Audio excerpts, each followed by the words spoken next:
absolutamente tudo sobre o UFC 316. Temos um UFC numerado para chamar de nosso neste sábado, vem. Presta, filhas.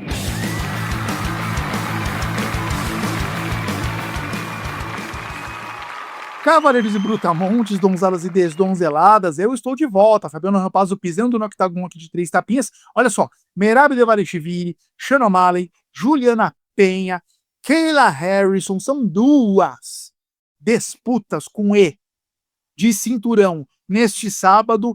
Então, temos assuntos para tratar nessa edição de podcast. Já deixa agora o seu like, porque ele é importante pra gente. Já deixa agora o seu like, porque ele é importante pra gente. Já deixa agora o seu like, porque ele é importante pra gente. Já deixa agora o seu like, porque ele é importante pra gente. Foi de propósito esse disco riscado para você deixar todo like aqui, porque ele é importante pra gente. Você que está no YouTube, muito bem-vindo. Você que está no Spotify, muito bem-vindo ou bem-vinda também. E como você que já é habituê aqui nos 3 tapinhas sabe, você que não sabe vai saber agora. A gente começa olhando no retrovisor o evento passado primeiro. Já já vamos falar do UFC 316. Primeiro, vamos lá. Espinho na garganta do UFC Fight Night Blanchfield versus Barber. Eu vou chamar primeiro você, Capitão Carisma, o grandíssimo João Menegali Barbie. Chegue dando boas-vindas para nossa audiência e desespenhando o que ficou para trás nesse UFC Fight Night Blanchfield Barbie, luta que não aconteceu. Senhoras e senhores, soldados e soldadas, sejam muito bem-vindos. Aqui vos fala seu Capitão Carisma. Meu espinho da vez é justamente sobre a situação que aconteceu com a Maycee Barber, que, claro, é uma coisa que todo mundo se lamenta muito. Acaba que existem alguns fatores aqui que devem ser considerados, porque muita gente está querendo saber a quem culpar. Eu vi muita gente achando ruim que a Erin Blanchfield deu declaração depois da luta não ter acontecido, falando, pô, ela tem que arrumar a vida dela, porque a vida dela tá uma bagunça, quando o que ela teve foi uma convulsão, né? Que é uma coisa, muitas vezes, fora do seu controle. O meu problema com esse tipo de coisa aqui é porque a Maycee tem um histórico de saúde bem complicado que é muito documentado.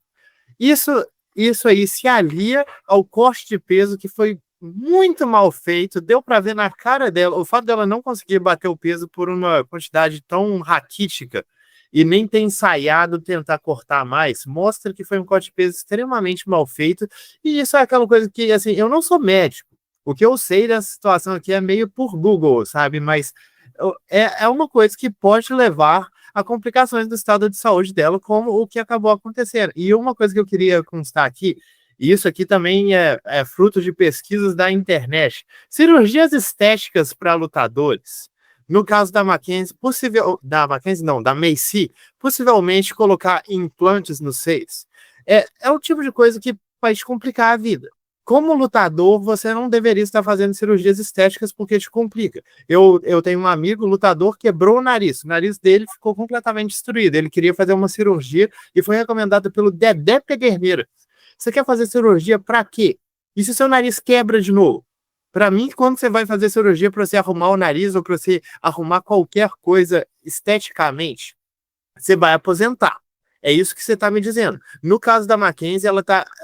Eu tô falando Mackenzie, quero dizer Maycee. No caso da Maycee, se ela realmente fez esses implantes, o que parece realmente ter acontecido, ela tá colocando peso no próprio corpo, sendo que uma parte esmagadora de grande do trabalho dela é cortar peso. E a prova que isso foi uma escolha muito incorreta é que ela não conseguiu, por uma quantidade mínima.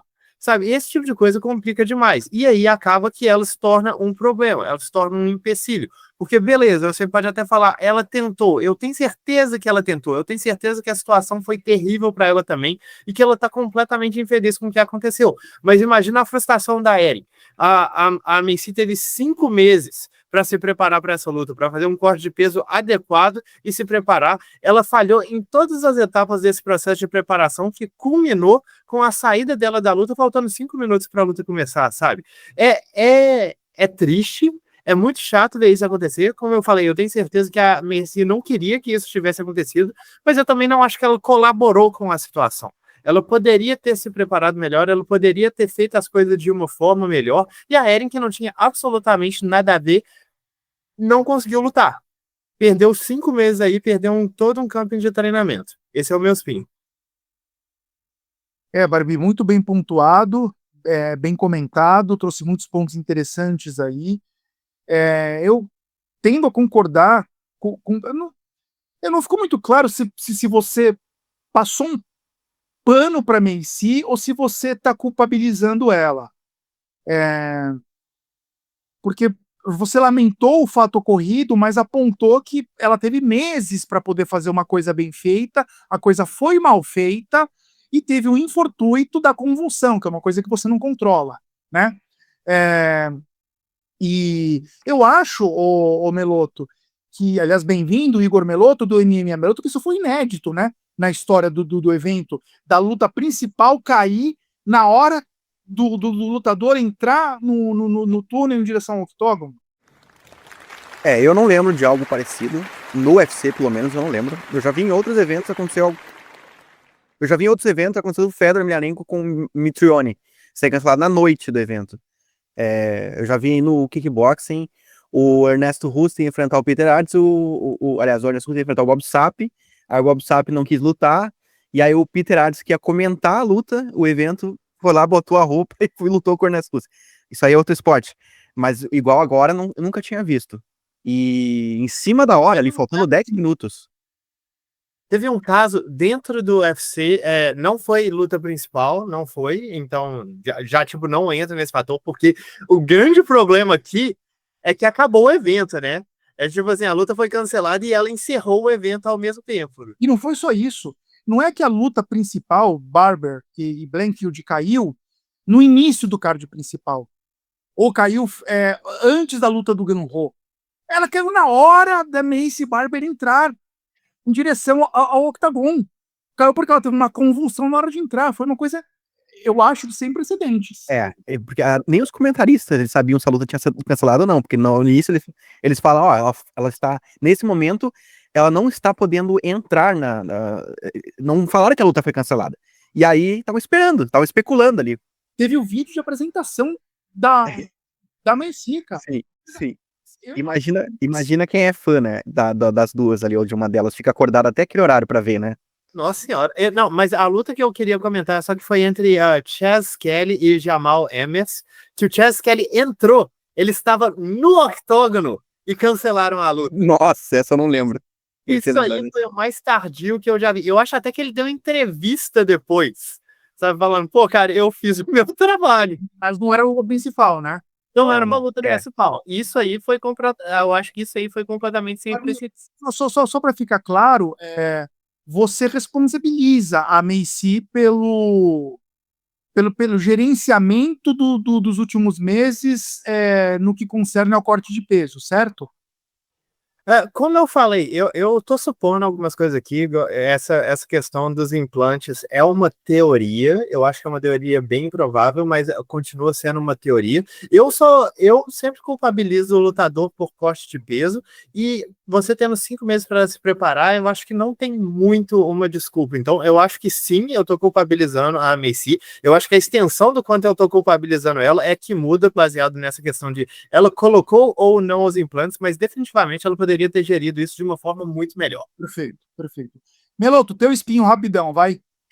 Bom, o meu espinho, ele gira também em torno do evento ali, que foi muito ruim o card, né? Logo quando acabou ali o evento, todo mundo comentando, nossa, o pior card da história. Antes do show começar, né? Antes da luta ser cancelada, já estavam falando isso. Quando caiu então, daí não teve jeito. Mas uma coisa que estava chamando a atenção também é que não é só o evento que está sendo ruim, é o ano do UFC que está sendo muito ruim. Olha, desde o início do ano a gente está tendo muitos eventos aí com cards ruins, o Apex, né, o UFC insistindo nisso, os campeões, as estrelas aí perdendo, o UFC também está tendo muito azar, né, com relação aos resultados, e eu queria propor aqui de repente uma reflexão até, que talvez esse está sendo o pior semestre da história do UFC, desde que eu acompanho pelo menos. Luta principal do UFC 311, o Makhachev ia enfrentar o Tsarukian caiu um dia antes, né? Foi moicano no lugar. Depois a gente teve o Duplessis contra o Strickland fazendo uma luta péssima, né, na Austrália. O Poatan e o Ankalaev, né? Esse resultado aí, pelo menos pro UFC, pros negócios, pros brasileiros também, foi péssimo. Enfim, o UFC 314 salvou e o 315 também surpreendeu. Mas eu tô achando esse semestre do UFC um dos piores da história. Não sei se vocês concordam com isso, né? Eu não tinha parado para pensar, acho um ótimo ponto, uma ótima reflexão que você está propondo. É, faz sentido. O meu espinho na garganta, rapidão, bem mais desinteressante que o de vocês, mas até para tirar um pouco a minha fama de hate de brasileiro, eu queria parabenizar, eu fiquei muito surpreso com o desempenho da Kathleen Vieira. Dominou a Mancy Chiasson, ela era zebra, bem zebra, tirou a Mancy Chiasson pra nada, desculpa. Foi uma luta que me impressionou. Foi, o que é isso? Assim, os apostadores viram eu não aposto mais, eu já falei aqui, né? A galera leu errado essa luta, né? Inclusive a gente, no Papo Ter um Canal Contra-Golpe, que fomos de Mancy Chiasson, porque foi uma vitória dominante. Me impressionou, esse foi meu espinho. Parabéns a Kathleen Vieira, que voltou aí pra briga, pra se falar em desafiante, em disputa pelo cinturão, né? Com essa vitória. Eu só vou colocar uma pequena ressalva aqui, porque eu acho que é o meu dever, mas a Kathleen mudou a categoria dessa luta de ultimíssima hora também. Tipo assim, a Macy concordou, acaba que o azar é dela, mas fico me perguntando se isso não ajudou aí na questão da performance, mas eu concordo com você. Eu fiquei muito surpreso com a performance da Kathleen, foi dominante em todas as áreas. Bem lembrado, faltou eu dizer que a Kathleen Vieira não bateu o peso. Então, os parabéns, tem um asterisco que eu dei para ela, e tem que ter esse asterisco muito sério aí, porque aí eu faço coro com o bar. Bater o peso é o mínimo que o lutador tem que fazer. Então tem esse puxão de orelha aí junto com o meu tapinha nas costas dela. E bora falar do UFC 316, de Valishvili versus O'Malley. Eu sei que você está querendo saber disso. Vamos ver o que temos para desespinhar agora sobre o evento numerado deste sábado. Começando com ela, a pergunta capiciosa. Olha o Malvado sorrindo aí. Malvado sorrindo para você, Meloto. Para você. Pergunta capciosa. Qual a sua opinião sobre o O'Malley ter ganho essa revanche direto pelo cinturão, sem ter feito nenhuma luta, depois de ter perdido para o Merab numa derrota homérica, uma derrota incontestável? Não cabia revanche para aquela derrota incontestável. Ele não só teve uma revanche, como ela foi imediata, sem precisar fazer nenhuma luta. Não quero contaminar tua resposta. Qual a sua opinião sobre isso? Cara, a minha opinião é que o Sport, ele, dessa vez, ele foi derrotado pelo business, né? Pelo dinheiro. O dinheiro falou muito mais alto aí. E o espinho que eu dei ali na garganta do evento e do ano, que o UFC tá sendo muito ruim, corrobora com isso, porque é justamente por isso que o UFC tá apelando. Só que isso é errado, né? Eu não acho justo com o Corey Sandhagen, com o Piotr Jan, que estão ali esperando, né? Talvez até o Pat Mix, se vencesse o Mário Bautista, já poderia também entrar aí na disputa. O Sean O'Malley, por ser uma estrela, por ter essa fama aí que ele tem, ou popularidade, o UFC tá apelando e colocando ele para disputar o cinturão, com o Bills, né, falando muito mais alto do que a competitividade e o esporte. Eu lamento, espero que isso não ocorra com frequência, né, porque ele não é um lutador tão não é um Conor McGregor, por exemplo, para ter esse direito, esse privilégio, assim. O Conor McGregor a gente até entendia, mas esse cara aí, eu não entendo muito. Eu vou só comentar essa aqui, porque eu achei isso que você falou no final muito importante, Meloto, porque assim, vocês sabem que eu sou purista. Eu não entendo nem o Conor McGregor, não concordo. Mas dizer assim, se eu estivesse no lugar deles, eu compreendo o que os caras querem ver. Mas essa luta agora, ela me lembra muito quando eles colocaram o Dan Henderson para lutar contra o Michael Bisping, e o argumento era, essa luta vai vender mais. Pô, mas essa luta vai realmente vender mais? Tipo, o interesse nessa luta não é drasticamente maior do que a luta que contra o oponente que merecia estar lá, sabe? Então a impressão aqui é o UFC tá vendendo a idoneidade, tá vendendo a competitividade aqui em prol de um aumento não muito grande. E isso aqui para mim é Ó, muito complicado. deixa eu falar uma coisa. Esse assunto, ele é polêmico, ele é filosófico e ele tem muitos lados. Que é assim, a gente entende o UFC, que é a principal marca desse esporte que a gente gosta, como um evento esportivo ou como um evento de entretenimento. A gente precisa, de fato, pesar os prós e contras de cada lado e dançar conforme a música, ou no mínimo entender o produto que a gente está consumindo. Porque o Sean O'Malley ganhar uma disputa de cinturão sem ter feito nenhuma luta depois de ter perdido para o Merab do jeito que perdeu. O Charles do Bronx tá indo disputar um cinturão no lugar do Tsarukian. É um absurdo também. O que estão fazendo com o Evloev na categoria peso-pena? Um absurdo completo. Mas assim, é um absurdo ou, cara, puta, Topuria e Charles é muito mais divertido do que Topuria e Tsarukian. O O'Malley é um cara que vem de luta, é um potencial popstar. Evloev tem o carisma de uma rodinha de mesa. E aí? Assim, o que é o certo? O que é o errado? Eu acho que o principal ponto que a gente não pode incorrer aí é cair no erro dos dois pesos, duas medidas. Achar um absurdo o O'Malley tá nessa disputa de cinturão e achar que é ok o Chaves, tendo perdido pro Tsarukian, tá disputando o cinturão no lugar dele, é dois pesos, duas medidas. Se a gente entende que o entretenimento tem um poder de suplantar, em alguns casos, o ranking esportivo, eu acho um ponto de vista válido. Ok, então vamos aceitar isso. Ou não, ou sejamos puristas como o Barbie.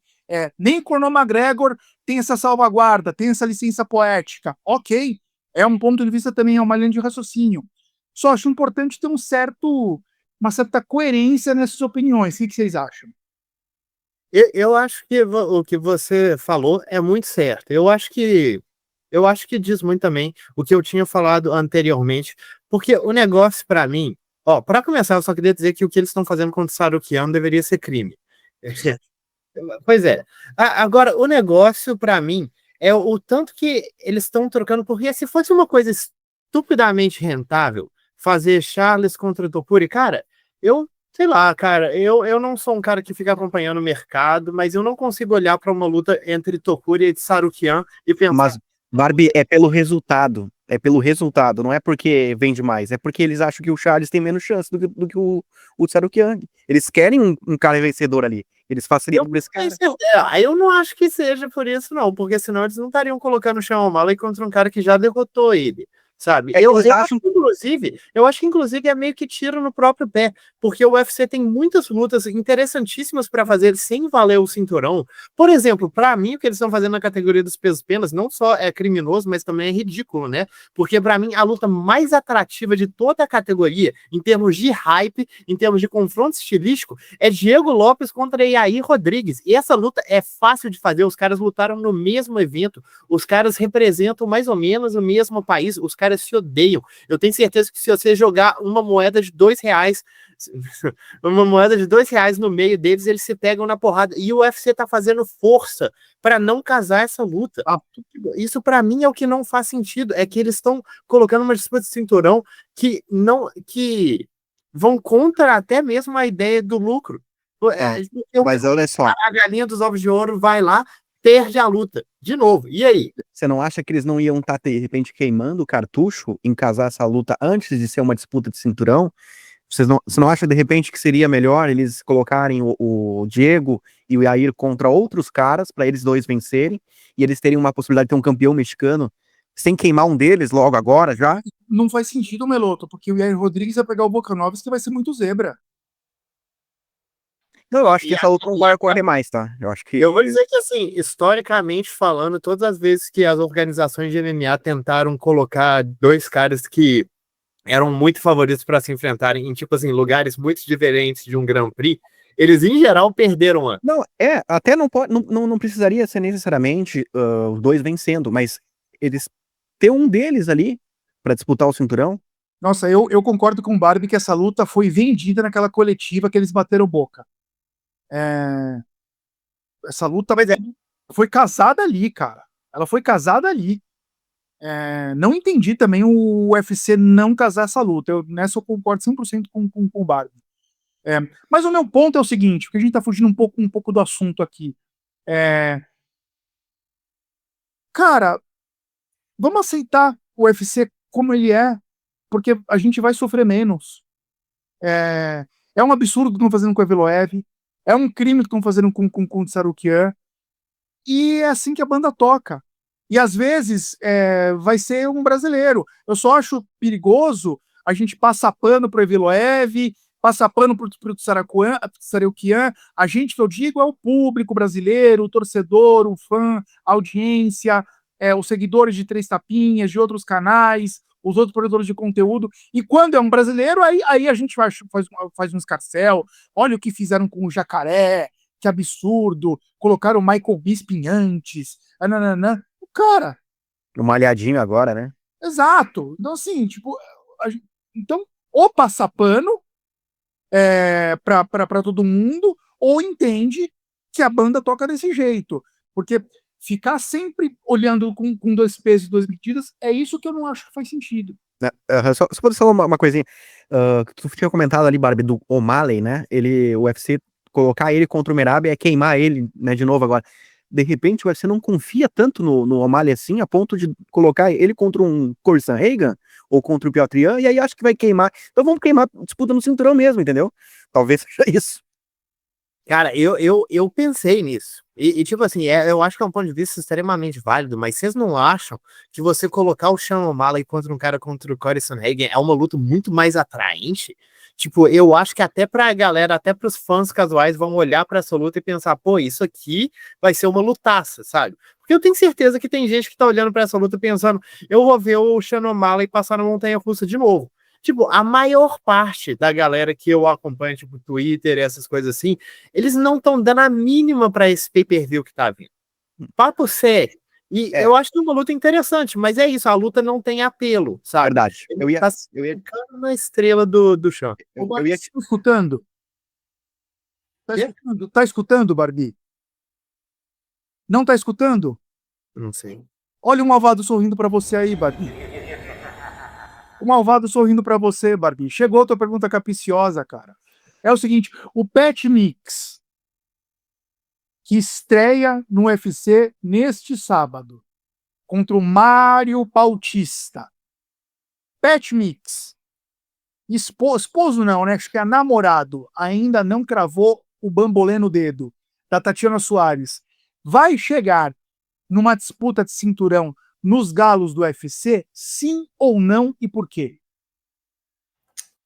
Cara, o Pat Mix é um lutador extremamente talentoso, bom trocador, bom grappler, mas se eu tiver que dizer assim, na lata, eu diria que não, porque o nível da galera que não é campeã nessa categoria é uma parada meio insana, sabe? Se você pensar que tem dois lutadores na categoria, se você pensar que tem Petr Yan e o Marlon Magomedov na categoria dos pesos galos e nenhum dos dois é o campeão, é uma coisa meio assustadora. Então, eu acho que depende de caminho.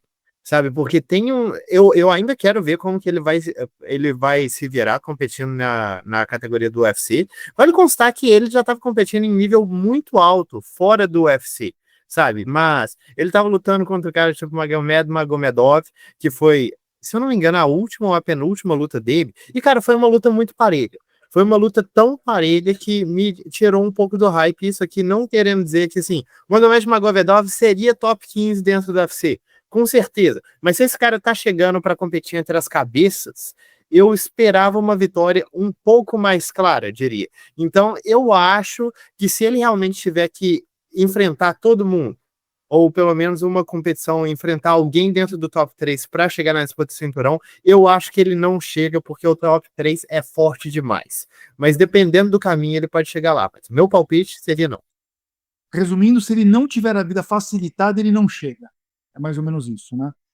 Acaba que nessa categoria até a sua vida facilitada é muito difícil, mas tem uns 3 caras ali que eu não vejo o jogo pro Pat. Por embarrar ele antes. Perfeito, perfeito. E vamos ao Rampazzo Reage. Rampazzo reage. Olha só, Melotô, temos aí um comentário grande para colocar na tela. Eu vou reagir apenas um comentário do Thiago Oliveira.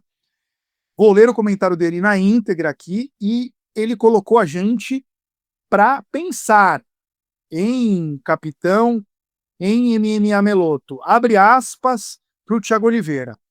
Estou aqui ouvindo o programa porque gosto do conteúdo de vocês, considero um dos melhores do nosso meio.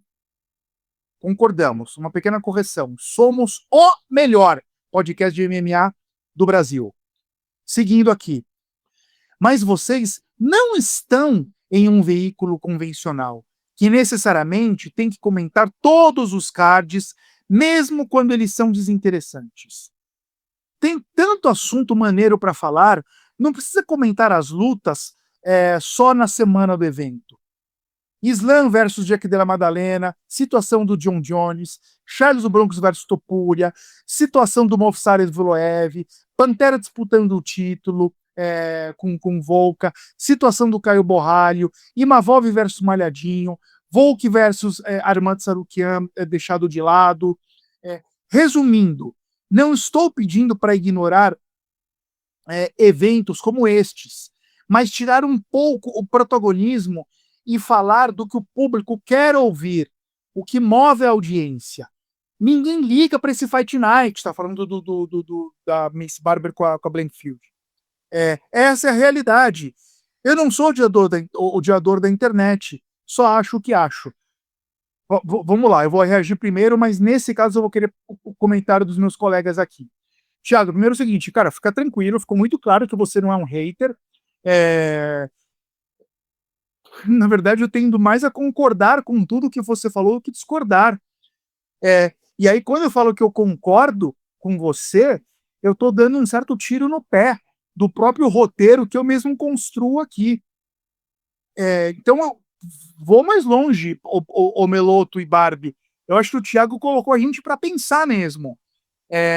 Num evento como o da semana passada, da Blankfield contra Barber, valeria a pena a gente gastar 20 minutos aqui falando de lutinha por lutinha, sendo que tinham assuntos mais quentes na semana para a gente esmiuçar? Eu acho que tem um ponto o comentário do Thiago Oliveira. Então, cara, obrigado você me dedicou tempo da tua vida escrevendo esse comentário. Acho que foi muito razoável. Tem um outro lado, né? Porque assim, certamente tem pessoas aqui, Thiago, que ficam sim aguardando cada comentário sobre cada uma das lutinhas de um lutador que ninguém conhece, porque quer saber mais e tudo. Então, tem muitos lados neste dado, mas que esses highlights que você trouxe aqui, né? Topuria contra Charles do Bronx, situação do John Jones, etc., engajam e atraem mais. Bom, é assim que a banda toca, é assim que os nossos outros canais amigos aqui, que produzem conteúdo diariamente, operam, né? Então, eu acho que somos um podcast semanal, a gente está só uma vez por semana aqui, e, cara, enfim, eu acho que você deixou assunto para a gente pensar aqui.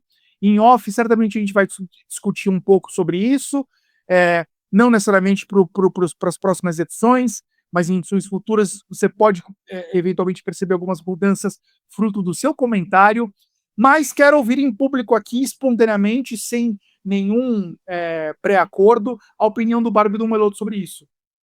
Então, eu concordo com o nosso amigo Thiago, né? Uma das melhores críticas que a gente já recebeu aqui, hein? Isso aí, acho que vai ter um bom resultado aqui pra gente. É isso aí, revolução dos 3 tapinhas. Eu sou a favor, eu tô junto. Gostei. Só uma coisa, antes do Barbie falar, Aí é uma pedra fundamental do Rampazzo, tá? Eu não acredito, eu não gosto de um produto de 2 horas, 2 horas e meia. O podcast, Thiago, ele não pode ser muito mais extenso do que ele já é. Já é um dos vídeos mais extensos do YouTube sobre MMA. Então, Barbie, ou uma coisa ou outra. Não dá para a gente falar da luta do João das Couve contra o Gabriel dos Alfaces e, ao mesmo tempo, ficar falando aqui da situação do John Jones. Então, de fato, é uma escolha de este card a gente vai esmiuçar de cabo a rabo, ou aqui a gente vai deixar o card preliminar de lado e vamos falar de assuntos quentes. Há que se ter que aceitar alguma perda nessa escolha. Vai lá, Barbie. Eu acho que o problema é justamente o que você falou aqui, porque se fosse da minha opinião e eu tivesse os meios de fazer, seriam 3 podcasts. Um para comentar só do UFC, outro para comentar só das notícias, outro para comentar só de outros eventos, talvez de outras artes marciais. É uma coisa que eu adoraria fazer. Adoraria ter os meios de fazer isso. Mas acaba que, assim, a ideia muito sempre foi de falar sobre as lutas aqui, justamente porque é uma coisa que ninguém comenta, sabe? Eu tenho certeza que nós aqui temos nossas opiniões a respeito de tudo que acontece em relação ao MMA. O Meluto acompanha todas as notícias do mundo, eu também me informo bastante a respeito disso e eu tenho as minhas opiniões, mas eu sempre fico pensando, e eu posso estar errado nisso, né? Mas acaba sendo aquela coisa que eu fico pensando, qual é a coisa que a gente faz que os outros canais parecem não ligar tanto? E muitas vezes eu tenho a impressão que é isso, que os canais ficam dando tanta moral para essas coisas que estão em grande popularidade da mídia, que quem está falando das lutas? E tipo assim, a gente está falando do maior evento do planeta. A gente não está nem falando de, sei lá, One, a gente não está falando de Bellator, não está falando de PFL, não está falando de Jungle Fight, não está falando de lutadores nacionais, não, a gente está falando de lutadores que estão no caixa preliminar do maior evento do planeta.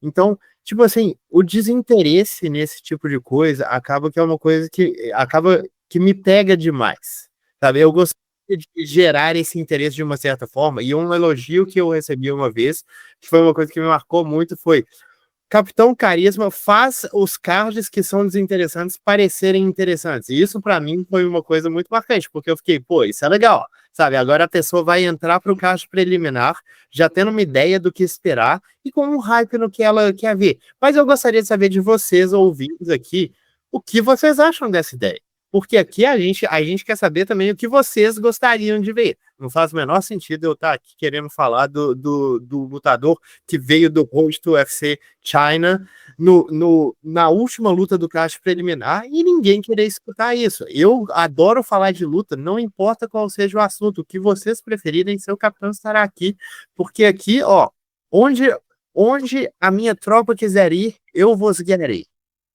Barbie, só uma correção que eu queria fazer. Sim, não é a maioria, nisso você tem razão, mas tem alguns canais que fazem análise de luta por luta aqui no Brasil, tá? E incluir, dentre eles, o Galera Boa de Luta do André Azevedo, que é o narrador oficial do UFC, que lança toda semana uma luta com 2 vídeos, um vídeo com análises bem legais do card preliminar, um outro vídeo com análises bem legais do card principal. E assim como ele, tem outros canais que fazem isso, Punch, tem outros canais, alguns canais fazem isso. Não é a maioria, isso é verdade, mas alguns canais fazem isso. E eu me pergunto, né, de fato, porque esse é o ponto do Thiago Oliveira. A maioria dos tapetes aqui queria ouvir o Meloto e o Barbie na semana passada falando sobre Bola Giochi versus Michael Eswell, ou queria saber a opinião de vocês sobre o que o John Jones está fazendo com a categoria peso pesado? É uma pergunta válida. De novo, a gente não vai tomar nenhuma decisão aqui no calor da discussão, né? Então, de fato, a gente está só especulando aqui, mas, de novo, temos com o que pensar. Acho que a gente pode, mais para frente, ir atualizando vocês aqui das nossas decisões. E, por favor, comentem aqui Comentam o comentário do Thiago Oliveira. Comentam o que eu falei, como eu falou, que o Barbie falou. Vamos ouvir vocês, que a partir desses comentários que a gente constrói democraticamente um podcast. É isso. UFC 316, de Valishvili versus O'Malley. Meloto. Enquanto o seu lobo não vem, né? Enquanto as recomendações do Thiago não são colocadas em práticas, por favor, vamos ao card preliminar. Vamos falar luta por luta deste evento. Que horas começa o card? E qual é a primeira luta? Meu amigo, desta vez com uma novidade. Meloto vai compartilhar a tela do site do UFC e a gente vai ver em tempo real aqui junto cada uma das lutas. Vai lá, Melo. Vamos lá, então. Primeira luta prevista para começar às 19 horas. É o card preliminar que começa nesse horário. É o Killian Salkild contra o Yanal Ashmoss.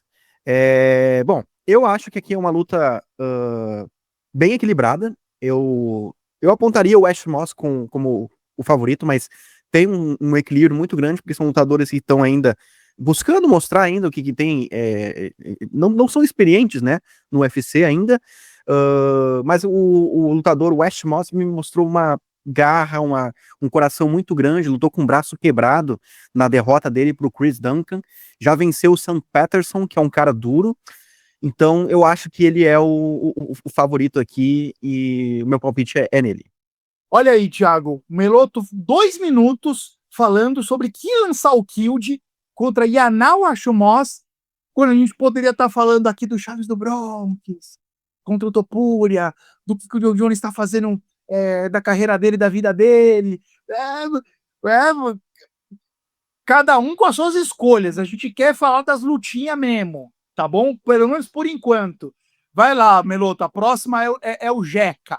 Jeca contra o Yu. Fala aí, Melo.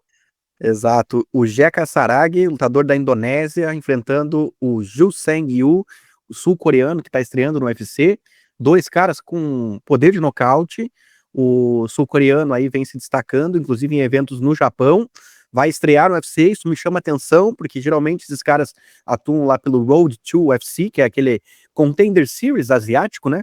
Ou então até mesmo no Contender Series, né? Eles colocam de vez em quando alguns asiáticos. E ele tá pulando essa etapa, então isso me chama atenção, acho que o UFC tem boas expectativas com ele, e eu não sei se o Jeka, né, que já lutou no UFC e tem uma vitória importante até sobre o Lucas Alexander, não sei se esse cara, se esse Jeka é realmente o favorito, eu tô pendendo um pouco mais pro lado do sul-coreano, que tá invicto, acho que pode ser uma promessa interessante pra gente assistir, embora já tenha 31 anos. E na sequência, Barbie, a gente tem a primeira brasileira do evento, bastante zebra, Ariane Lipski, não, antiga Ariane Lipski, né, agora Ariane da Silva, a rainha da violência, né, contra a chinesa Wang Kong, e a chinesa bem favorita, capitão. Eu acho que é um favoritismo muito merecido. A Ariane teve até uma fase boa dentro do evento. Ela venceu a Melissa Gatto, venceu a Casey O'Neill, 2 vitórias que me surpreenderam bastante, mas desde então ela foi quedada e controlada com muita facilidade pelos adversários. E acaba sendo isso, que o diferencial da Ariane para essa luta vai ser exatamente no jogo de solo, que é onde a Wang Kong não se destaca. Bom, ela é uma trocadora assim de nascença, mas o que vale constar é que não é o jogo da Ariane, né? Ela, em geral, vai para o chão quando a oponente quer levar a luta para o chão. Ela é uma trocadora de pressão, de volume, e para ser sincero, eu acho que isso vai diretamente no jogo que a Wang Kong gosta de fazer. Ela é uma trocadora excelente, tem bons chutes, tem boas combinações mais curtas assim. Imagino que ela vai dominar essa luta na trocação. Se a Ariane vier focada em fazer o jogo certo, em ir direto pro grappling, eu imagino que ela possa ter uma chance, mas eu não confio muito não. Eu tô indo de Wang Kong aqui. E na sequência, Barbie, o Merkel Medeiros, americano, contra o também americano compatriota Mark Choinsky. Quem leva? Cara, é uma luta mais complicada, na minha opinião. Eu acho que os dois estão ali num nível bem mais ou menos e são bem pouco provados, sabe? O Mark Jones está fazendo sua estreia no evento, depois de competir no evento do Anthony Pettis, e tipo, ele enfrentou uma competição extremamente questionável lá. Ele se deu muito bem. Não me entenda mal, mas a competição dele foi extremamente questionável. O Markel Medeiros, mesmo que eu não coloque muita fé nele como lutador a longo prazo, eu acho que ele tem umas limitações bem claras. Eu acho que pelo menos a última luta dele contra o Austin Hubbard, cara, o Austin Hubbard é um lutador legítimo. Eu tô botando mais fé no Markel Medeiros para essa luta, porque mesmo que o outro lutador tenha impressionado, acho que o nível de competição aí foi, foi muito. A diferença do nível de competição é muito grande a favor do Markel Medeiros. Então, para mim, o favorito é ele.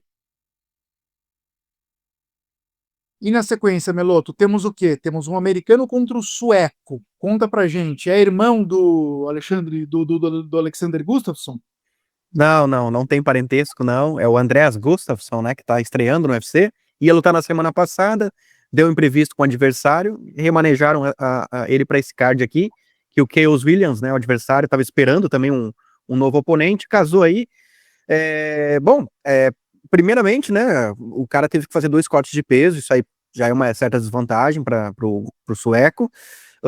Acredito que o Chaos, que já era o favorito sem essa condição, continua sendo ainda mais agora, né? E é um lutador mais experiente, já nocauteou lutadores com boa bagagem aí no evento. E meu palpite vai ser no americano mesmo, e talvez até por nocaute, porque o Andrés gosta desse jogo, um cara que aceita a trocação também, perdeu já algumas lutas aí para lutadores medianos, então o Chaos Williams favoritaço nessa. E a gente chega num ponto aqui que eu quero levantar uma lebre sobre esse evento, que a próxima luta é o Sergei Spivak contra o Valdo Cortez Acosta. Sergei Spivak, 7º do ranking, e o Valdo, 11º. Ou seja, primeira luta deste card, deste UFC numerado com ranqueados. É a bola pingando para eu falar o que eu estava com vontade de falar, que é, este card está ruim. O card não está bom. A principal luta deste evento, já vou até dar um spoiler do card principal, tirando as lutas, as disputas de cinturão, é Kelvin Gastelum contra Joe Pyfer. Esta é a luta principal do evento numerado, tirando as disputas de cinturão. Mas é aquilo, né? Temos uma audiência mais raiz que quer ouvir mesmo as análises das lutas que não são tão interessantes, ou que não tem lutador, ou que são interessantes, mas não tem lutadores conhecidos. É uma coisa que a gente vai aos poucos esmiuçar, ouvir mais a nossa audiência, ler comentários das próximas semanas e aí tomar uma decisão. De novo, eu estou voltando ao ponto aí do comentário do Rampazzo Reage, mas o outro lado da moeda é também fazer esse trabalho, que não é exatamente só a gente que faz, Barbie, mas, primeiro, ninguém faz tão bem quanto a gente, segundo, é uma minoria, de fato, os canais que fazem isso. Então, vamos lá, Meloto, eu quero saber, Sergei Spivak versus Valdo Cortez Acosta, o que você espera dessa luta? Cara, aqui é uma luta em que, embora os dois estão ranqueados nos pesos pesados, mas eu acho de baixo nível histórico para a categoria, assim, diante de tudo que a gente já viu. O Valdo Cortez da Costa chegando perto do top 10, assim, isso para mim beira o absurdo. Mas é isso que a gente tem, e eu acho que ele não vai vencer essa luta, até porque o Spivak acho que tá um patamar acima, já venceu nomes maiores, mas com mais qualidade, né? Então, é uma luta que até de repente eu acho que vai acabar sendo chata mesmo. Não espero grandes coisas dessa luta, mas espero uma vitória do Spivak. E para a próxima luta a gente desce uma categoria, né, Meloto?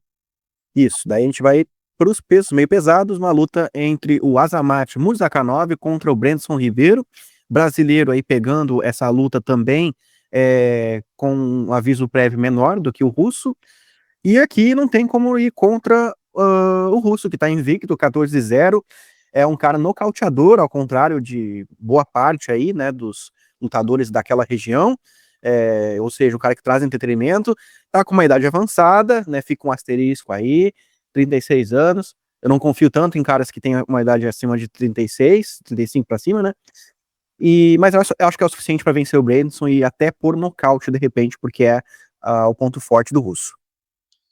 E fechando o card preliminar, né, onde poderíamos ter uma luta grande, uma luta grandiosa, uma luta com perspectivas de futuro para os lutadores. A gente tem o 12º enfrentando o 14º na categoria peso mosca. O Bruno Bulldoguinho contra o Joshua Van. De fato, eu estou implicando com este card. Para mim, um evento numerado bem abaixo, tá? Indo ao encontro do espinho do espinho na garganta do Meloto, de que o UFC está passando pela sua possível pior fase na história, em termos, não financeiramente, né? Mas em termos de ativos, de lutadores, de momento, de estrelas se alinhando, das coisas acontecendo. Barbie, quero saber de você. Essa luta entre esses dois lutadores de rabo, de ranking, o Bulldoguinho bem zebra contra o Joshua Van. Pô, eu acho que é uma luta interessantíssima. Eu acho que aí a zebra do Bulldoguinho, tanto que ele tá pagando, é extremamente exagerado, apesar que eu acredito que o Joshua Van seja favorito. Meu palpite vai nele. Ele tá se mostrando um trocador, um boxeador muito bom, ótimas combinações, ótimos golpes no corpo, e a defesa de quedas dele tá muito forte. Ele tá colocando uma pressão muito grande nos adversários, gostando muito das atuações. O Bulldoguinho, ele é um cara que, assim, até pra categoria dos moscas, ele é meio pequeno, sabe? Ele se vale muito de um poder de nocaute que é um pouco acima da média da categoria, tem mãos velozes, tem uma boa movimentação, em geral sabe fazer boas estratégias, mas eu vou dizer que as últimas performances dele não foram muito inspiradoras, até mesmo o nocaute que ele conseguiu contra o Cody Durham, ele estava tomando um atraso sinistro, e ele foi absolutamente amassado pelo Manel Cabo, então eu acho meio difícil colocar fé nele, porque na área que o Bulldoguinho é bom, eu imagino que o Joshua Van seja melhor, e eu não acho que existe uma diferença de poder suficiente aqui para compensar isso. Meu palpite está no Joshua Van. E aí, Meloto, a gente vê no card principal, que horas ele começa? 23 horas, horário de Brasília, e a primeira luta é entre o Kevin Rowland contra o Vicente Luque. Nível, agora sim, ó, em termos de entretenimento, essa luta aqui é muito boa de se ver. Só que o Vicente, embora já nos deu algumas alegrias aí, né, pro Brasil, eu acho que ele não é mais o mesmo. Ele teve algumas derrotas aí que, E Rodman também. olha, eu ainda acho que o Kevin Rowland pode dar um pouco mais aí, pode 32 anos, ainda acho que ainda pode dar um pouco mais ainda do que o. Mas é isso, o Vicente, pela forma como ele perdeu pro Joaquim Buckley, e também pela forma como ele perdeu, assim, ali até não foi muito demérito dele, né, pro Geoff Neal, aquilo ali tirou anos de vida dele de carreira, de apresentação. Então, na minha visão, o Kevin Rowland tá mais inteiro, talvez no grappling seja superado, porque ele é pior nessa área, mas o Vicente não me convence, não me convenceu que tá bem com a vitória que ele teve sobre o Themba Gorimbo, que é o Themba Gorimbo, né? Então, Vicente Luque, acho que ele perde essa luta. E aí, na sequência, Barbie, a gente tem o Mário Bautista, né, o competente, o eficiente, o pragmático Mário Bautista, né, que venceu o José Aldo, pegando um Pat Mix aí, que está estreando no UFC, vem hypado. Segundo você, não vai chegar numa disputa de cinturão.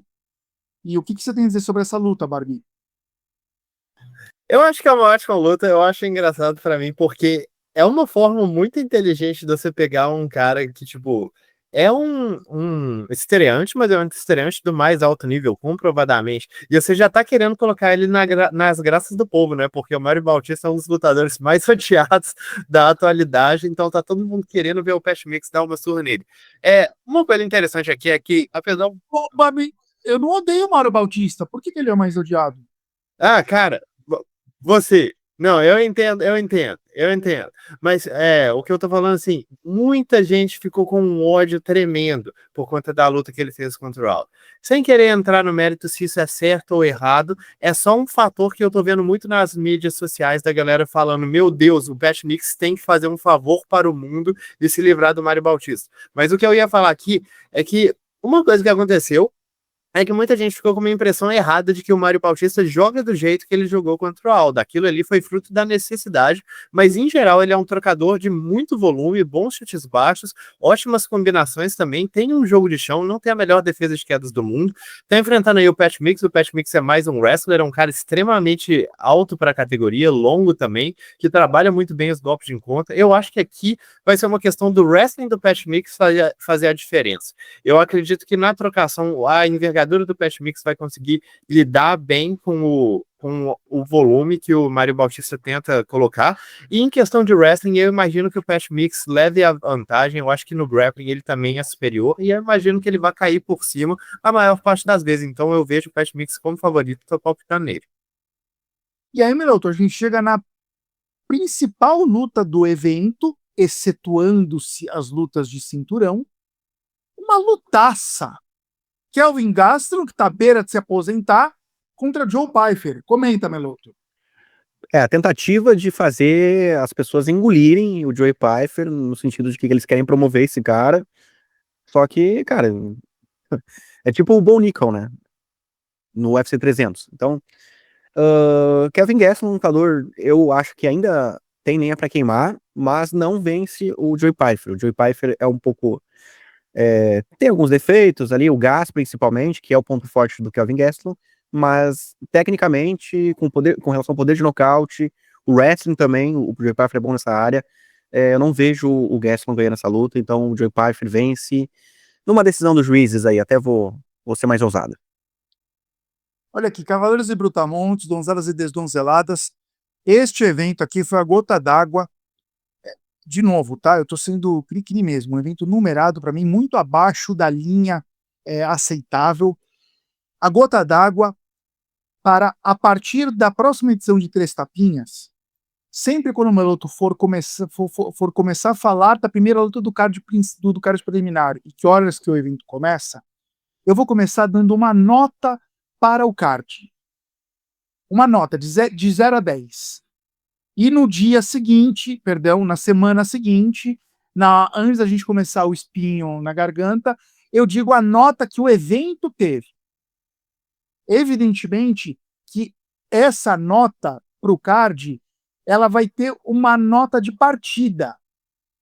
Por exemplo, eu não sei se alguém aqui acompanha ginástica olímpica, mas quando a Daiane dos Santos vai dar, ou a Rebeca Andrade, né? Vai dar o twist duplo zarpado, carpado dela lá. Ela diz qual é a acrobacia que ela vai fazer, né? Qual é o salto que ela vai dar, e aquilo já parte de uma nota de corte. Então, este salto pode valer um 10, ou este salto pode valer um 9. Se eu só vou lá dar uma cambalhota, esse salto vai valer um 5. Então, cada card vai partir de uma nota de corte. Por exemplo, se esse evento for espetacular, as lutas forem espetaculares, uns puta nocaute, umas lutas que foram para pontuação, mas com idas e vindas, com recuperação, finalização incrível, todas as lutas impressionantes. Seria impossível este evento receber um 10. Porque a nota de saída dele não seria 10. A nota de saída dele seria 7,5. Se for um evento espetacular, vai ser 7,5. Pela nota de corte de saída. É assim que vamos brincar a partir da próxima edição de Três Tapinhas. Vai ser muito simples. O Rampazzo, tô parecendo o Pelé, se referindo a mim em terceira pessoa. O Rampazzo vai vir aqui, vai dar uma nota de corte de saída por evento, e na semana seguinte, qual foi a nota final daquele evento. É isso. Então chegamos aqui nas duas lutas principais, e aí eu vou querer ouvir o Barbie, né, Barbie? Porque não é a DLP ainda, não é a análise da luta principal, mas, por favor, conte-nos as suas expectativas sobre Juliana Penha e Carla Harrison, valendo o cinturão do peso galo feminino, que está em posse da Juliana Penha. A Carla Harrison é desafiante. Qual sua impressão, sua expectativa para essa luta, Barbie? Pô, a minha expectativa, a minha impressão e a minha torcida vão para Kayla Harrison passar o caminhão na Juliana Pena, porque ninguém aguenta. Eu olhar para o site do UFC e enxergar a Juliana Pena sendo detentora do cinturão em 2025 me dá desgosto, me dá náusea. Eu fico pensando, meu Deus, estamos caminhando em passos largos para trás, sabe? Para mim é um absurdo. Eu vou dizer que eu nem acho que ela ganhou a luta contra a Pennington, pontuei para a Pennington e achei claro. Para mim, a Juliana Penha, inclusive, eu só queria deixar uma coisa aqui bem clara, que eu acho que a Juliana Penha saiu do auge. E isso é muito doido, né? Porque o auge dela já não era bom. Mas a gente falando aqui de sair do auge, porque o que a Juliana Penha sempre trouxe foi uma tenacidade muito grande, né? É uma lutadora teimosa, é daquela que apanha, cai, levanta e continua batendo, sabe? Entra numa trocação franca com a Amanda Nunes sem medo de morrer e continua fazendo isso mesmo tomando 40 knockdowns. Você tem que admirar esse tipo de coisa um pouco, porque é essa pressão, é essa vontade de vencer que quebrou várias lutadoras ao longo do tempo. Porque ela tem sim um wrestling, ela tem um grappling que ela coloca aí em prática em muitas lutas, ela tem um controle posicional bacana, mas não são nada assim de encher os olhos, sabe? Servem contra algumas lutadoras da categoria, contra outras não serviriam. No caso aqui, eu acho que não vai servir, né? A gente está falando da Kayla Harrison, ela é maior, ela é mais forte, ela é muito superior em termos de clinch, muito superior em termos de grappling, muito mais atlética do que a Juliana Penha. A expectativa aqui é realmente que seja uma passagem de caminhão da Kayla. O que pode acontecer é que essa tenacidade, essa vontade de vencer e essa questão da Juliana, como dizem assim, está escrito nas estrelas que a Kayla Harrison vai vencer. O problema é que a Juliana Penha não sabe ler, sabe? Esse tipo de bobagem aqui é importante porque a forma da Juliana Penha vencer essa luta é apanhando até aquela cansar. De uma certa forma, claro que não precisa necessariamente ser assim, mas a ideia é que eu não consigo enxergar uma forma dela vencer essa luta tecnicamente, dela entrar no primeiro round e dominar essa luta ao longo de 5. Eu acho que ela vai tomar um certo atraso. E o que pode fazer ela vencer é justamente que ela não morre. É justamente que ela se levanta o tempo todo, que ela tá o tempo todo brigando, que ela tá o tempo todo tentando mastigar o cardio da oponente, tentando entrar com combinações, deixando a luta feia, sabe? E isso aqui pode acontecer, mas eu vou dizer que existe uma vantagem técnica e atlética tão absurda para aquela Harrison, que eu acho muito difícil ver isso. Eu acho que essa luta pode muito bem, inclusive, ser como as lutas que aquela Harrison estava fazendo na PFL, que ela queda em 10 segundos e ela simplesmente passa o caminhão. Eu tenho a impressão que pode ser isso, porque até mesmo eu falei muito dessa questão da tenacidade, da de Castro, da Juliana Penha, mas ela sentiu o gás de uma forma tão cretina contra a Pennington nos rounds de campeonato, no quarto e quinto, que eu nem tenho certeza se isso pode levar ela à vitória mais da forma que eu acreditava antes. O meu palpite está indo tranquilo aqui naquela Harrison. Fala, Rampo. Ô, Barbie, deixa eu te fazer uma pergunta e eu quero ouvir o Meloto para essa resposta também. Tem algumas casas de aposta pagando 6-1 para Juliana Penha. Você concorda com essa odd? Depois de Vitor Análise, eu fico até achando que sim. Você concorda? Pode ser sincero. Eu concordo, cara, eu concordo, porque quando a gente vê uma odd não tão desnivelada, pelo menos existe um caminho, sabe? E o problema aqui é que o caminho para a Juliana depende muito de coisas acontecerem com aquela, depende muito daquela cansar meio que sozinha, porque é muito difícil acreditar que aquela não vai conseguir quedas, que ela não vai conseguir impor o jogo de grappling dela. E até mesmo se isso tudo acontecer e aquilo acabar cansando, eu não tô mais botando fé na capacidade da Juliana de virar essa luta nos rounds finais. E ela também não é uma pessoa que tem exatamente muito poder de nocaute, e eu acho muito difícil de enxergar ela finalizando essa luta. Então o problema aqui é que é muito difícil ver o caminho, sabe? Ele existe, mas é muito difícil ver ele se concretizando. Meloto, tá de acordo com o Barbie nessa e concorda inclusive com essas odds? Eu acho que deveria ser um pouquinho mais parelho, porque ali tá 1.15, né, para Keila, 5.50, quase 6, né, em algumas casas de apostas para Juliana. Embora o problema do gás para mim seja o principal, talvez o principal problema, porque se a Keila tiver um corte de peso ruim nessa categoria, ela vai ter um problema na parte física. Mas isso aí, como o Mário falou, a Juliana Penha também já não é uma grande lutadora em termos de cardio fisicamente, então não oferece muito perigo em questão de poder de nocaute, não oferece muito perigo em poder de finalização contra a Keila, então fica difícil achar uma chance aí da Juliana ganhar, né? Então 6-1 tá bem pago. Não sei, cara, também não é bem assim, né? Vai que um juiz aí vê alguma coisa que não aconteceu, né? Eu sempre procuro tentar achar pelo em ovo aí de repente, né? Então, Ó, deixa eu seguir o conselho do Thiago Oliveira, esse podcast vai passar de 2 horas. Aí começa a estragar o brinquedo, né? Eu quero saber a opinião de vocês sobre as odds de Charles de Oliveira e Ilia Topuria. Na Betway, por exemplo, que é a que a gente usa para o campo minado, o Charles está pagando 4-1. Qual a opinião de vocês dessas odds? Eu, particularmente, acho meio doideira. Tipo, existem muitas variáveis aqui. Eu sei que o Topuria é favorito e ele tem que ser favorito mesmo. Em todas as casas de aposta é normal que ele seja favorito. Mas lembra que eu tava falando essa questão de caminho? Eu consigo enxergar uns 10 caminhos diferentes para o Charles vencer essa luta. Se eu acredito que esses caminhos vão se concretizar, é outra coisa. Mas a gente tá falando aqui da Juliana e da impossibilidade do caminho acontecer. De tipo assim, não há uma questão de ter trocação melhor, não tem chão melhor, não tem grappling melhor. O Charles tem o que fazer nessa luta. Respondido. Meloto, sua resposta, por favor.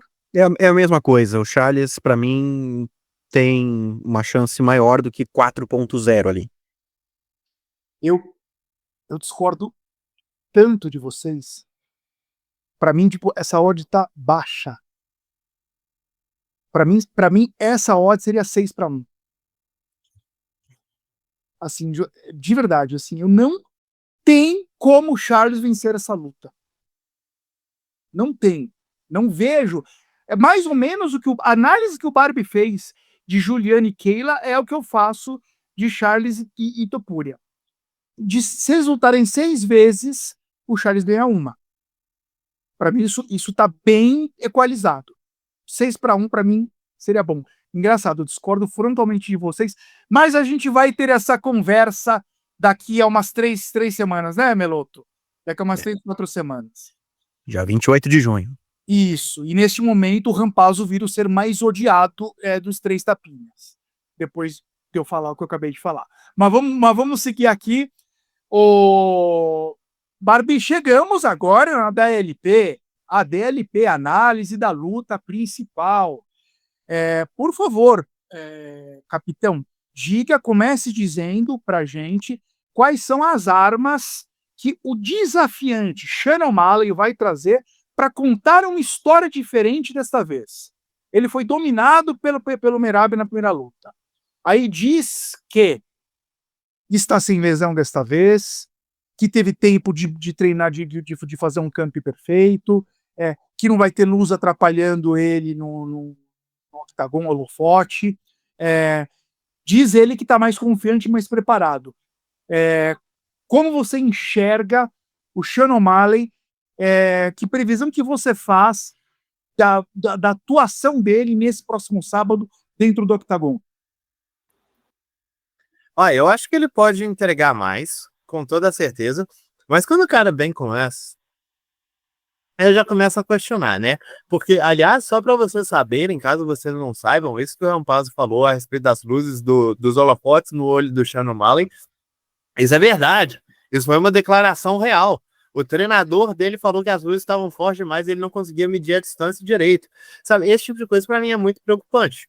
Porque se você tá entrando para revanche achando perdi a primeira luta por conta de fatores que estavam fora do meu controle.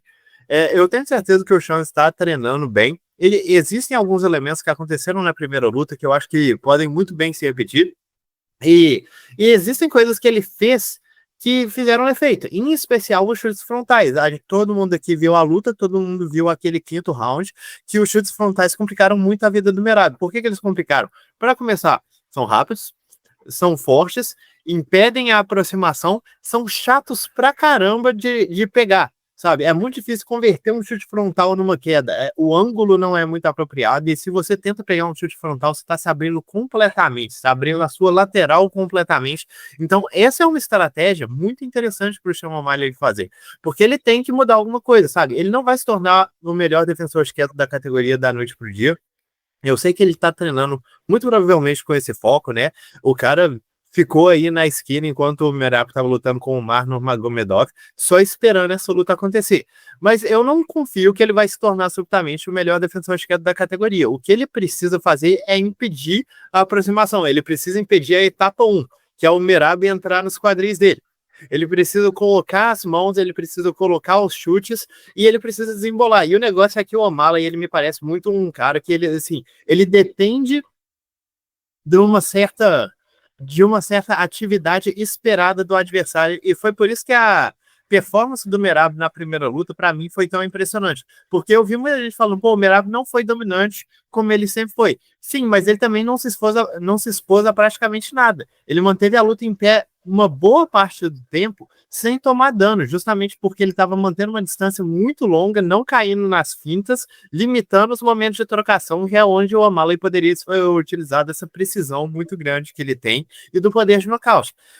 Sendo bem sincero, acaba sendo muitas coisas que o O'Malley vai ser quedado, se ele não nocautear, tipo, nos primeiros minutos, ele vai ser quedado e ele precisa saber como lidar, ele precisa saber levantar, ele precisa saber separar a luta, e ele precisa não perder a compostura quando isso acontece. Ele precisa entrar com essa estratégia muito bem feita de trabalhar golpes no corpo. Acho que essa ideia dos chutes frontais é uma ideia maravilhosa. Você combinar chutes frontais com jab vai ajudar bastante a barrar as entradas na distância que o seu oponente que quer te colocar para baixo vai fazer. E eu acho que ele pode pontuar melhor a partir daí. A ideia aqui não é tentar conseguir um golpe matador. A ideia é tentar pontuar e evitar que o Merab pontue, porque o Merab pontua mais no processo de montanha-russa. Ele não tem um ground and pound extremamente ativo, ele não tem uma trocação que danifica muito. Então, se o O'Malley conseguir limitar essas entradas e conseguir se levantar rápido, ele pode muito bem pontuar e ganhar mais rounds dessa vez. Vai lembrar que mesmo na primeira luta, ele ganhou ali 1 round, 2 rounds. Se tivesse sido mais 1 round, a gente poderia estar em uma realidade completamente diferente.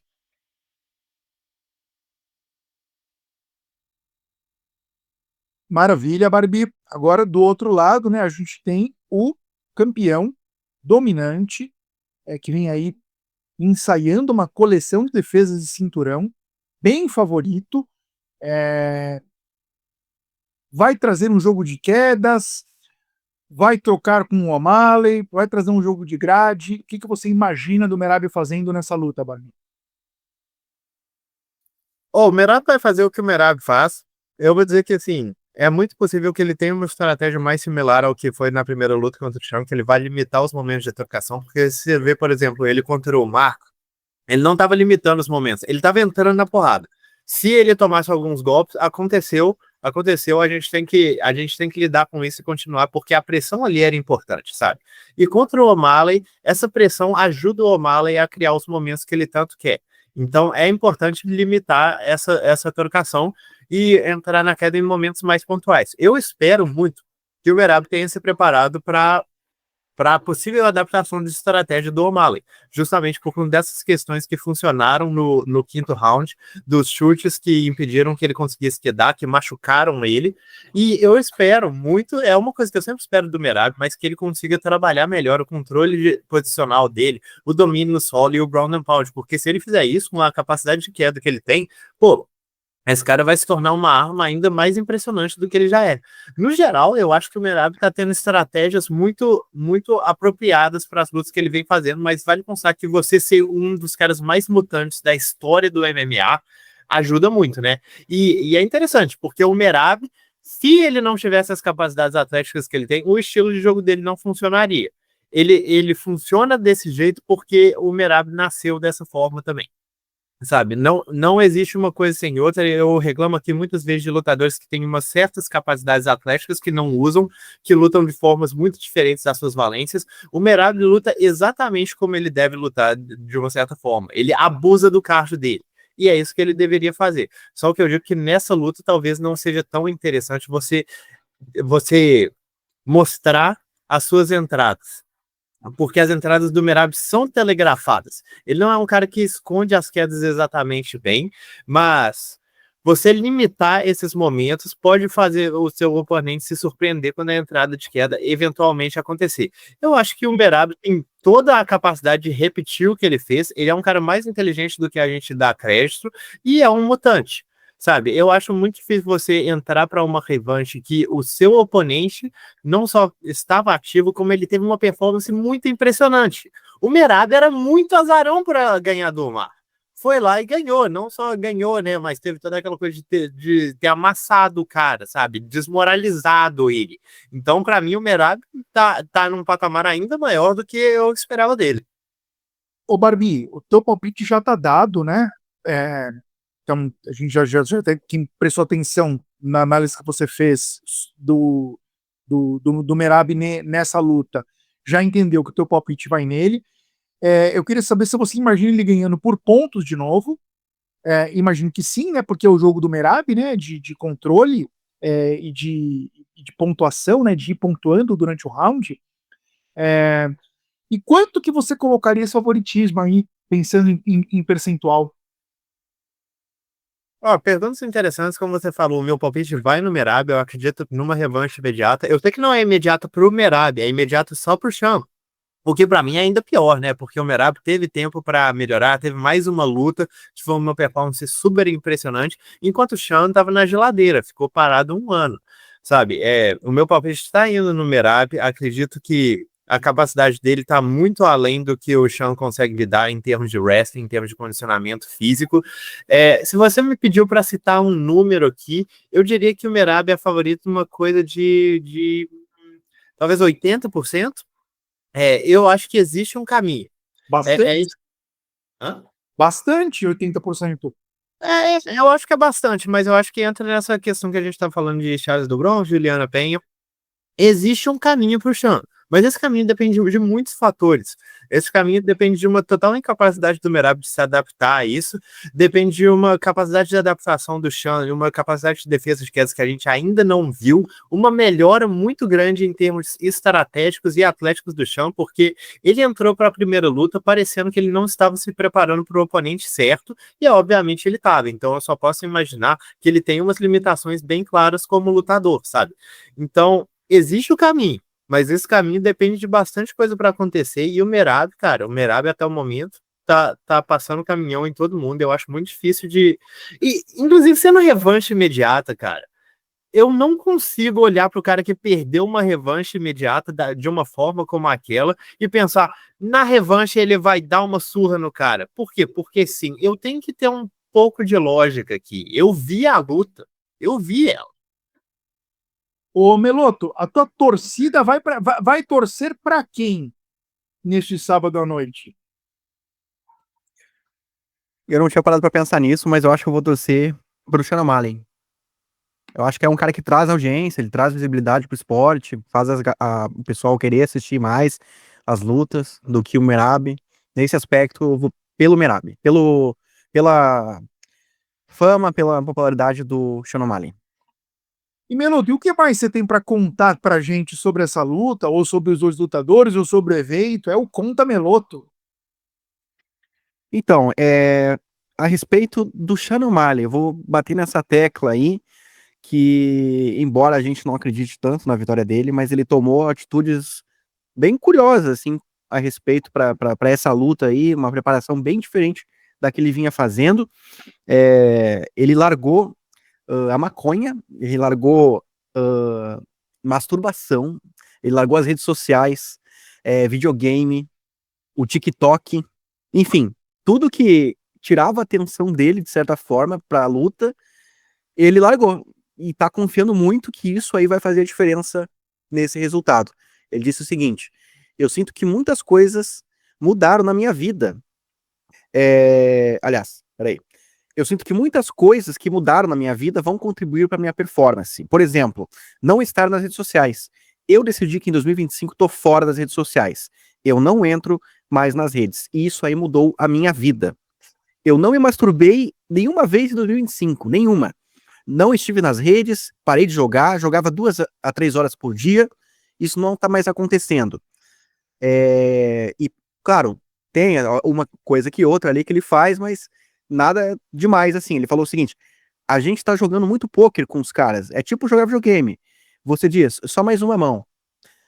E depois falou mais o seguinte ainda. Eu parei de fumar maconha também, simplesmente parei. Não gostei mais da sensação. Meu sono tá melhor, não tô comendo demais. Não é pra sempre, mas por agora tá ótimo. Disse aí o O'Malley em algumas entrevistas aí. E agora fica a dúvida, né? Será que o Merab tá preparado para encarar essa nova versão offline do Sean O'Malley? Vamos aguardar. O Barbie mandou aqui no nosso grupinho de WhatsApp que se o... Acabou de mandar aqui. Que se o Sean O'Malley ganhar essa luta, ele fica 1 ano sem se masturbar. Mas isso ainda, né? Eu não confirmarei nem negarei essa informação. Boas, ô Meloto. Sabe que, com base nesse Conta Meloto, Barbie e Meloto, eu concordo com o favoritismo do Sean O'Malley, não sei se 80-20 como o Barbie, mas eu tô com a expectativa de uma luta melhor do que a primeira. Porque a primeira luta... Só corrigindo porque você falou, eu concordo com o favoritismo do Sean O'Malley, eu imagino que seja do Merab. Perdão. Com o favoritismo do Merab. Obrigado pela correção, Barbie. Eu, com base no que o Meloto trouxe, no que eu venho acompanhando também, eu acho sim que o Merab vai vencer, mas eu tô com uma expectativa de uma luta mais competitiva. Na primeira luta eu fui de O'Malley, né? Até me surpreendi ali com o Merab, porque o jogo dele, embora eu sabia que pela constância ele acaba tendo essa vantagem mesmo, mas eu confiava na mão, e a mão não entrou, e aí me ferrei. Mas agora eu não confio mais tanto nessa mão aí, não. Bom, chegamos agora num campo minado. Campo minado.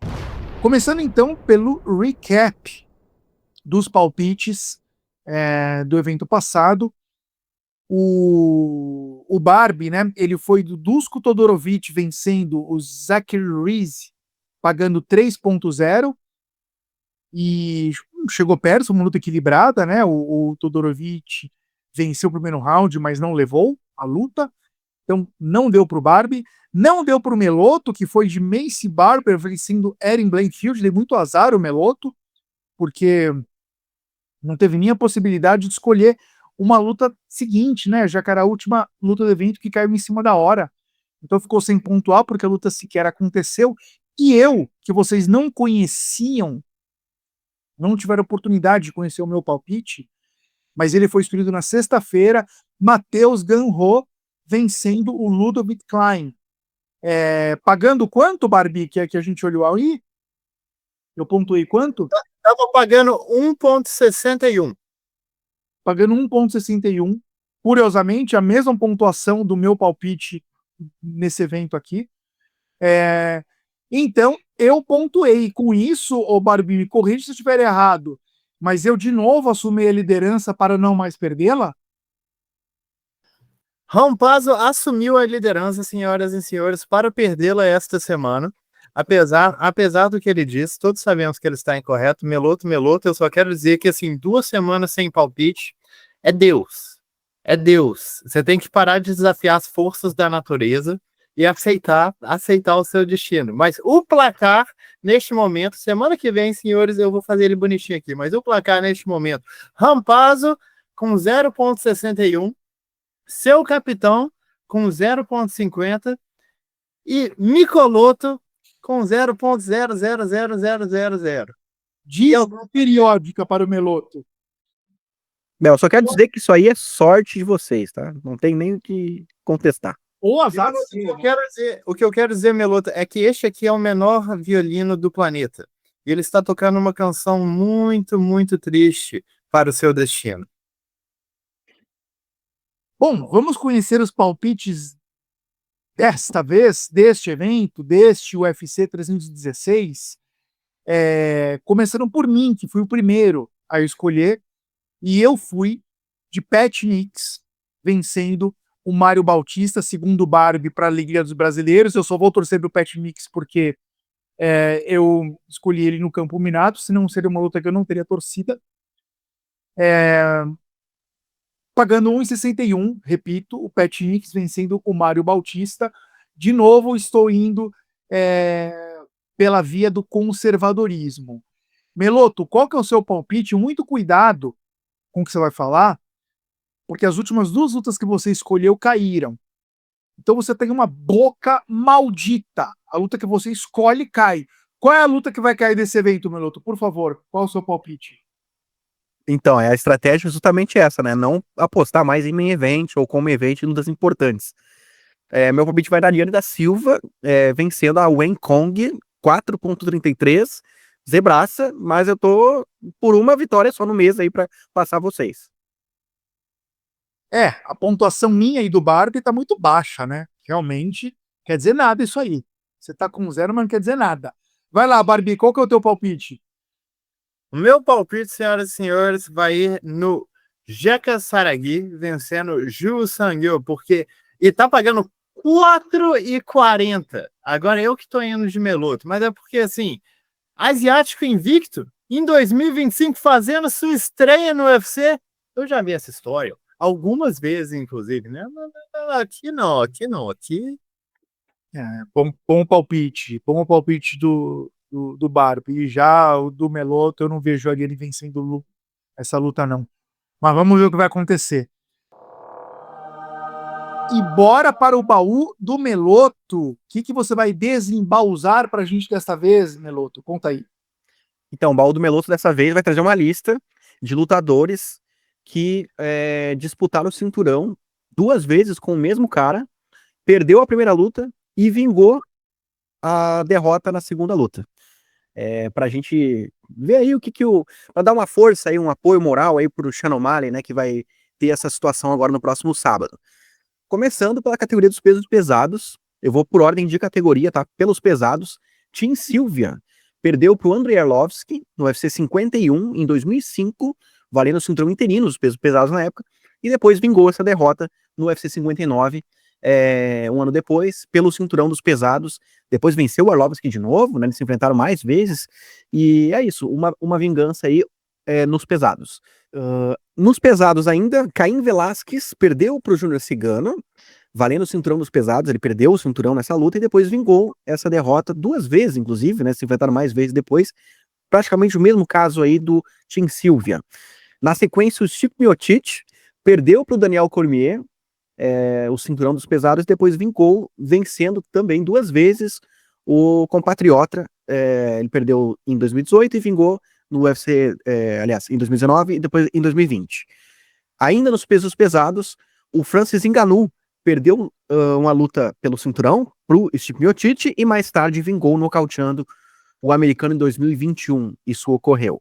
Agora nos meio pesados, Randy Couture perdeu pro Vitor Belfort naquela luta que o Vitor socou e a luva passou de raspão no olho do Couture, e depois o Couture venceu o brasileiro nocauteando ainda em 2004. Essas 2 lutas ocorreram. Ainda nos meio pesados, o Chuck Liddell perdeu para o Randy Couture, nocauteado, e depois vingou 2 vezes. As 3 lutas que eles fizeram, as 3 valeram o cinturão dos meio pesados. Maurício Shogun também passou pela mesma situação com o Lyoto Machida. Perdeu a luta dele anterior e depois vingou, né, as 2 lutas pelo cinturão, uma primeira na decisão dos juízes, depois ele nocauteou. Agora nos pesos médios, Israel Adesanya perdeu para o Alex Poitin no UFC 281, isso em 2022, e depois vingou a derrota nocauteando o brasileiro em 2023.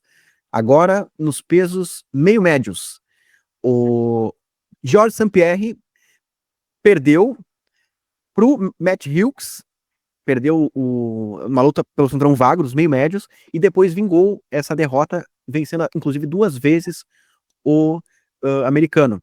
E ele também teve uma outra situação, né, que ele perdeu pro Matt Serra pelo cinturão dos meio médios e depois foi lá e vingou também pelo cinturão. O Matt Hughes, por sua vez, passou por essa situação com o BJ Penn, onde ele perdeu o cinturão dos meio médios e depois vingou na sequência numa defesa de cinturão. Agora, Robbie Lawler, nos meio médios ainda, perdeu pro Johnny Hendricks e depois vingou posteriormente, no mesmo ano, em 2014, isso. As 2 lutas na decisão dos juízes. Depois ele até lutou com o Johnny Hendricks de novo. Henry Cejudo, agora pulando pro peso galo. Dos meio médio, a gente foi pro peso galo. Aliás, desculpa, peso mosca. O Cerrudo perdeu pro Demetrius Johnson numa disputa cinturão e depois vingou essa derrota, tirando o cinturão do Demetrius, né? Ainda no peso mosca, agora aconteceu a mesma coisa com os dois atletas que vão estar envolvidos aí, ó. O Davidson Figueiredo perdeu pro Brandon Moreno e depois vingou a derrota. E o Moreno, que perdeu pro Davidson, depois foi lá e vingou também as duas lutas ocorrendo pelo cinturão. Eles que se enfrentaram 4 vezes, né? Um empate e depois 2 vitórias pro Moreno e uma pro Davidson. Agora no MMA feminino, Amanda Nunes perdeu para Juliana Penha, que vai lutar agora no sábado, e depois vingou a derrota, né? Isso foi em 2022. E depois, agora no peso mosca, a última luta da lista, Valentina Shevchenko, que perdeu para Alexa Grasso e posteriormente vingou essa derrota. Antes teve um empate ali no meio, e agora hoje é a campeã dos pesos moscas. É isso, essa é a lista, para dar uma força aí pro O'Malley, para ele confiar um pouco mais na vitória dele. E, Meloto, o Bárbido colocou 80-20 pro Merab. E para você, quais as chances do O'Malley vingar, seguindo a lista do baú do Meloto aí, nesse sábado? 70-30. 70-30. Eu tô com você. Eu tô com 70-30 também, que cá entre nós é um grande favoritismo, hein? Não é pouca coisa. Eu tô com você, eu fecho com 70-30 também. Muito legal o Baldo Meloto. Estávamos com saudade das listas. E bora para envelopar essa edição de 3 tapinhas, não sem antes o tapinha de despedida. Barbie, começando por você. Vai de tapinha na cara ou você tá mais bonzinho? Não, essa vez eu tô mais bonzinho. Arregou. Meu tapa tá indo nas costas do Maurício Ruff. Vocês podem estar muito se perguntando por quê, mas a questão é que aconteceu uma polêmica muito grande, né, nessas últimas semanas, que é pelo fato do Ruff ter recusado a luta contra o Matheus Gamrot, que aconteceu nesse sábado. Acabou que quem pegou essa luta foi o Luda Bitcoin. Agora a gente vai, ó, não existe raiva, a gente vai só conversar aqui, não se preocupem, soldados. Mas qual que é a questão aqui?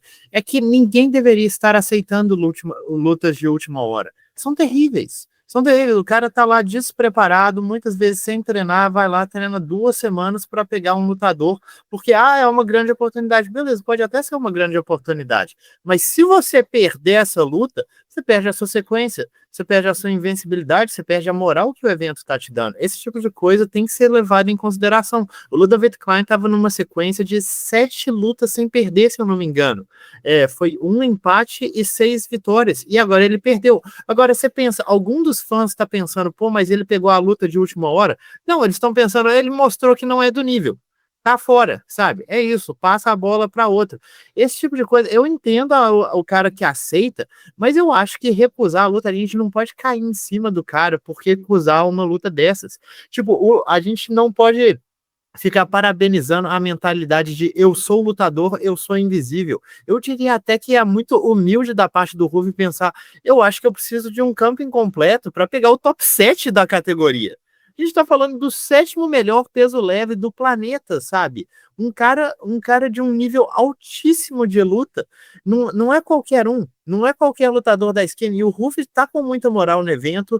Muita gente gosta de ver ele lutar. Ele tem muito hype atrás dele. Eu tô lembrando aqui do Jean Matsumoto, que pegou a luta contra o Rob Font de ultimíssima hora. Cara, é isso, ganhou moral com o evento, deu um passo maior do que a perna. Agora, qual que é o hype em cima do Jean Matsumoto? O cara nem tem uma luta casada, sabe? E já faz bastante tempo dessa luta contra o Rob Font. Então eu fico pensando que, assim, pegar a luta de última hora é um risco muito alto. E eu acho que a gente não tem que cair em cima do cara porque ele não pega essa luta. O caminho do Ruff provavelmente vai ser mais longo do que seria se ele tivesse pegado e ganhado essa luta, mas ele vai fazer as coisas do jeito dele, que na minha opinião é o jeito correto. Ele vai pegar as lutas certas e se dando tempo apropriado para se preparar. Isso é importante. Tapa nas costas aí do Maurício Ruff. Muito bem, Barbie. Bom, o meu tapinha de despedida vai nas costas do John Jones. Arregou. E, por favor, não me apedrejem, não taquem o celular na parede, escuta o que eu tenho para dizer. Deixa eu explicar meu raciocínio. Porque a verdade é claro que o John Jones vem fazendo uma série de pataquada nos últimos meses, desde que venceu o Stipe Miocic, Na verdade, a própria luta contra o Stipe Miocic foi uma luta que ele cavocou, que ele escolheu a dedo, que ele pensou. Então, assim, ele alugou o posto de campeão peso pesado, não largou mais, sentou em cima do ovo, e muitas críticas poderiam ser feitas e podem ser feitas ao Jon Jones ao longo dessa trajetória. Ocorre que nos últimos dias ventilou-se e veio a público algumas mensagens do Jon Jones dizendo que ser um lutador aposentado, dizendo que ele já largou o UFC, que ele já se aposentou, que o Dana White não comunica isso porque ele não quer, e dando conta de que a categoria vai andar finalmente e que ele é um lutador aposentado. E especulou-se aí que ele, na verdade, tem medo do Tom Aspinall. E sobre isso, eu não tenho dúvidas que o Jon Jones tem medo do Tom Aspinall. Claro, ele tem muitas razões para ter medo do Tom Aspinall. Perder a invencibilidade, perder o status de maior lutador de todos os tempos, incontestavelmente, de fato encontrar um lugar que ele nunca encontrou, que ele nunca visitou, que é ser nocauteado, ficar apagado dentro do octagon, com milhões de pessoas assistindo. Tem muitos motivos para ele ter medo do Tom Aspinall. Inclusive o medo, ele é um sentimento intrínseco ao ser humano. Certamente o Tom Aspinall também tem medo do Jon Jones. E todo lutador, quando vai entrar numa luta, tem alguma dose de medo de que alguma coisa pode acontecer com a tua saúde, de passar vergonha em público, a minha namorada tá assistindo, eu não sei. Caramba! Imagina o que é ser um lutador, imagina o que é estar lá dentro. E o Jon Jones, que ainda tem muito a perder. Então, meu tapinha nas costas dele vai por essa decisão de se aposentar, caso realmente se confirme, né, que ele vem dizendo isso, e não fazer essa luta, preservando o seu legado, preservando a sua invencibilidade. Tem um asterisco dessa invencibilidade, a gente sabe qual é, né? Aquela luta que poderia ser um contest, que ele foi das cotoveladas, enfim, mas é uma invencibilidade, com um asterisco, mas e preservando esse status, assim, o Jon Jones vai até o dia da sua morte, e eu desejo o melhor para ele, que ela vinha daqui muitas e muitas décadas, visitar sofazinhos de televisão e podcasts na internet como o maior de todos os tempos, ou até que algum lutador que ainda está lutando e que ainda vai vir a lutar passe um dia desse status. A gente sabe que o MMA é um esporte muito novo. Eu acho que não vai demorar para aparecer um GOAT maior do que o Jon Jones. Né, como foi o Anderson um dia, como foi o Fedor um dia, enfim. Essa renovação ela é muito plausível, muito palpável. Hoje é o Jon Jones, e eu acho que ele fugir, correr do Tom Aspinall por medo é um sinal de sabedoria. Eu, no lugar dele, faria exatamente o mesmo. Tapa nas costas do negão. Vai lá, Meloto, qual é o teu tapete de despedida? Então, o meu tapa vai nas costas de todos os representantes do MMA que estão participando e concorrendo aí ao prêmio IBEST, que é aquele prêmio que reconhece, né, os melhores veículos, aí, os melhores influenciadores dos esportes, né, ou enfim, do MMA, de qualquer nicho aí, e tem muitos caras do MMA concorrendo, e eu queria parabenizar eles, fazer também aqui um barulho pra galera de repente votar aí, porque eu acredito que o MMA sendo representado por esses caras aí, né, vou dar os nomes aqui, o Sexto Round, o Renato Rebelo, o Laerte Viana, né, que são os principais ali, que estão pertinho já de entrar ali o Sexto Round, pelo que eu vi, já entrou no top 20, já tá na próxima fase já. O Laerte ali, pelo que eu vi, é o que tá mais próximo também. Tem lutadores também, né, o Poatan, o Renato Moicano, o Charles, e quando esses caras ganham visibilidade, o próprio, todo o nicho ganha também, atrai visibilidade, patrocinadores, enfim.